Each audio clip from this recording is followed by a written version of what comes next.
What's up? What's up? This is Ericwvr, Weaver Lawn Service. Had to get my wife's car out of the garage before she gets home. You know, we have a 2-car garage, but I have some things in the garage, not allowing me to put my truck in the garage. We got to make it accessible for her.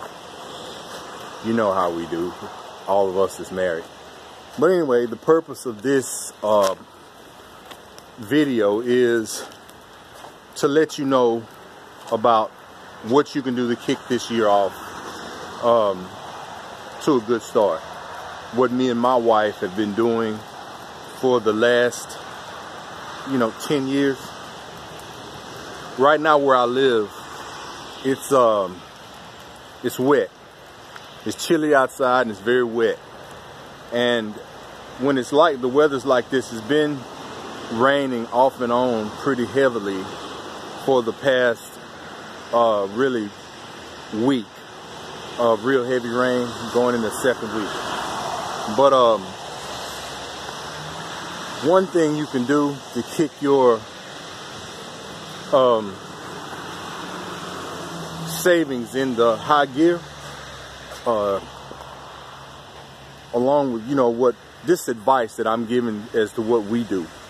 But every week, and mind you, some people cannot do what I'm about to say. Some people can save quite a bit of money every week. Some people can save a little bit of money every week.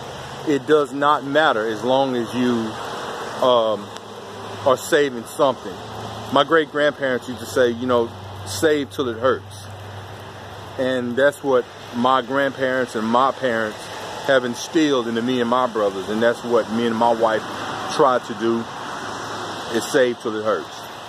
Okay, what we do is every week we've arranged with our bank to have $100 automatically roll into a separate savings account automatically. It comes every Friday. That money is debited out and it goes from our checking account into our savings account. And we do not touch that money. And we're in a position, now mind you, we didn't start out like this, but every week we save $100. $100 automatically goes into that account, that savings account. But we also take an additional $100 and put into that account faithfully. So we're saving $200 a week, and that's $800 a month. And if you say $800 a month times 12, that's what is that, $9,600 a year that we put back and save. Now, mind you, some people are not in a position to save that amount of money, and we haven't always been in a position to save that amount of money. But over time, thank God, we're in a position now to where we can save. For a long time now, we've been able to save that amount of money. And as I said, we've been doing that for the past 10 years. Now, I don't care if you put back $10 a week to start out. If you just have to put back $5 a week. But I'm pretty sure if all of us that are working or have our own business can afford to put up at least $10. But the goal is, over time, turn that $10 into $50 a week. And as your income grows, turn that $50 a week into $100 a week. I am telling you, if you work for yourself, and all of us that has been, that have been working for ourselves for a long time, we know that that really makes a difference. I have a lawn service, a lawn care service. And in the winter months, even though I have customers that pay me year round, business still, gets slow. It slows down quite a bit from the income that I would make in the spring and summertime, in the, the peak season.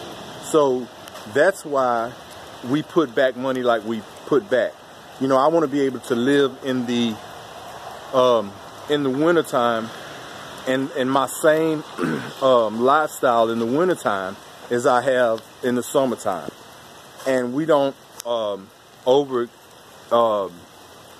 we don't live above our means my wife and I are really blessed to be in a position that we're in financially. But there's an old saying, it's better to have money and not to need it than to need it and not to have it.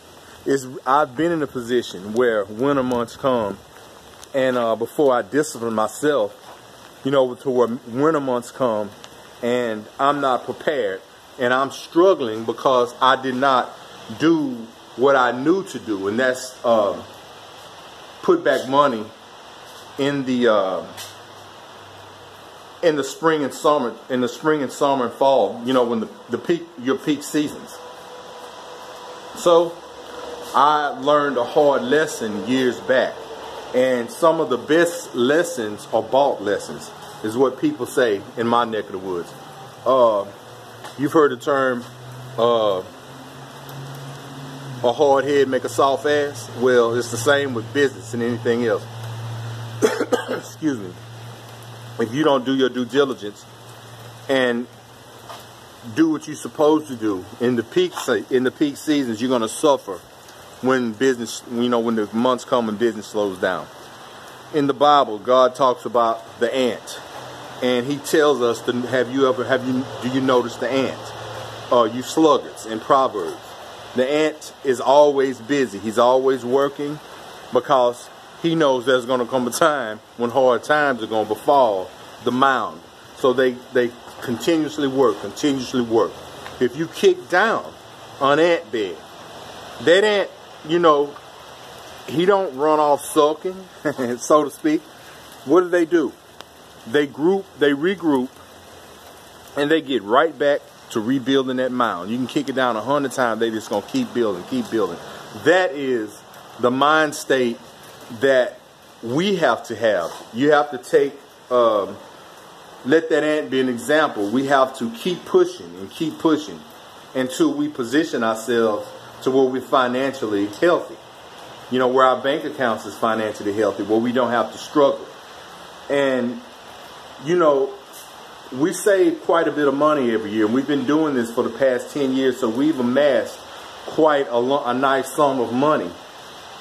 And one other thing that I do is I try to add on services to my business. You know, not just mowing and, you know, providing the, you know, a full service lawn care service, but I'm trying, you know, I'm adding on services, and I advise anybody, add on services. Purchase new equipment or use equipment, the best equipment that you can find. If you can afford new, get new. If you can't, get used. But add to your equipment every year. Add on to your business. Get door hangers. Vistaprint. I keep saying it. Vistaprint. Go to vistaprint.com. You can get your business cards. You can design them. It's really simple. Drop and drag. It's just that simple. Upload your own designs, create your own design. You can have them to do it for you if you're not tech savvy. But go to Vistaprint, get your business card, get you door hangers. Go target neighborhoods. What I do is I target neighborhoods, you know, to where I might have a dozen or more homes in this neighborhood. Then I'll shoot down close to that neighborhood, and I'll try to market and advertise my business to get, you know, several or a dozen properties in that neighborhood. I try to keep them all jammed up close together. The reason I do this is because the less travel time on me, in my vehicles, you know, the better. You want to make as much money as proficiently, as quickly as possible, without having to drive all over the place. Now, I do have properties where I do have to do quite a bit of driving, but I make my schedule to where, you know, if we have to drive, you know, 10, 15 miles away, we do all of the properties that we have to drive that distance away in one day. And then I schedule the rest of the properties and neighborhoods accordingly. But